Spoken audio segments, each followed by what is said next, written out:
Christ is risen. Indeed, he is risen. Actually, no, I don't need it. That's fine.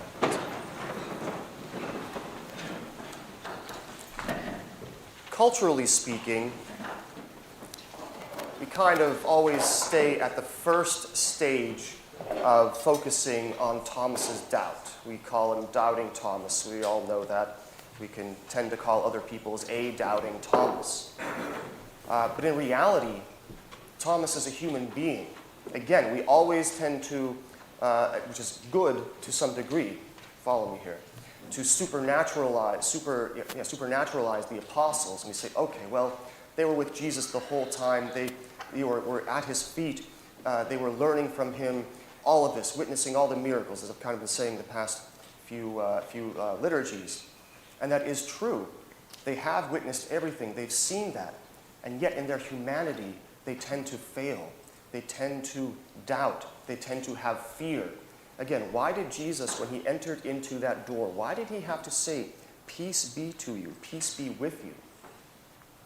They had cowered. Peter denied him 3 times. Judas betrayed him and killed himself. Everyone else fled except the women and John, the beloved disciple. Everyone was in fear.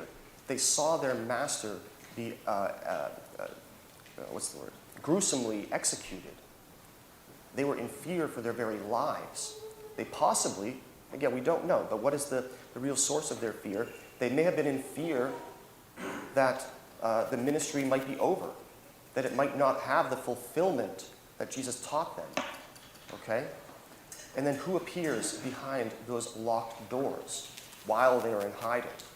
Again, they're expecting people to come and arrest them and give them the same punishment. It's Christ, the risen Christ with his transfigured body standing right in front of them.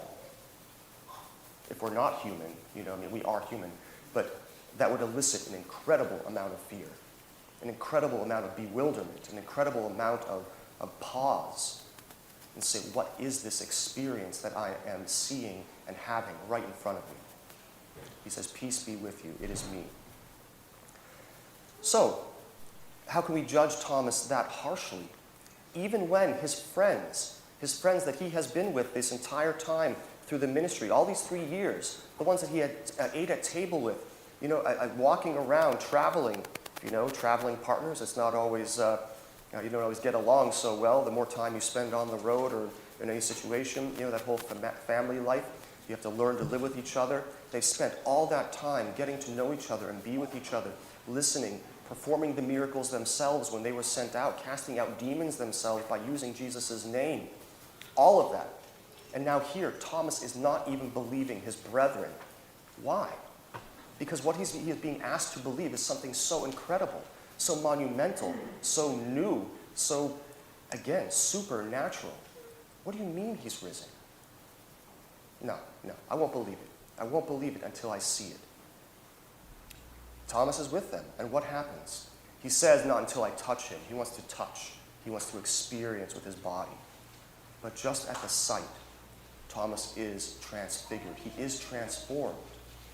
And that disbelief, that human caution, that human fear of what it cannot possibly attempt to understand has been corrected, has been superseded, has been expunged by the presence of the divine transfigured body of Christ, who has, again, what did Christ just do?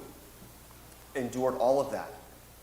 He has now forever broken the bonds of Hades. He has released the captives there. He has opened the gates to heaven, the kingdom of God, the paradise for all of us. After completing all of this, he is now there, standing in front of Thomas. And he says, okay, his human experience is overwhelmed. And what is his exclamation? He says, my Lord and my God.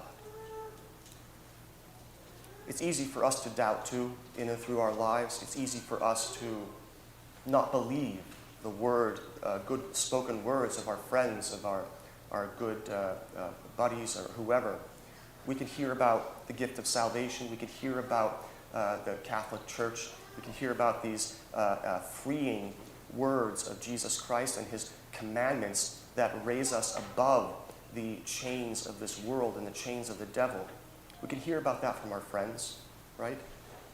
But until we truly believe and experience for ourselves the risen Christ in our hearts, we may not be able to truly say that Jesus Christ is my Lord and my God, the one who created everything, the one who spoke all of existence into being, the one who entered into this world to fulfill his own commandments, so that when we believe in him, when we partake of him physically, spiritually, that we will rise with him as well.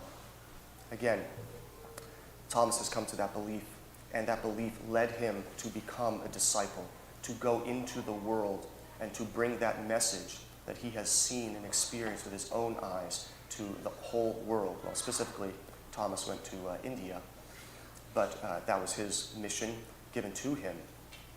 But when we can truly say with our hearts that Jesus Christ and no other false god, no other ancient world, pagan religion, whatever, those are not what we follow. We follow Jesus Christ, and when we believe that, we will, as the disciples, bring that message of freedom and salvation to the entire world. Christ is risen. Indeed, he is risen.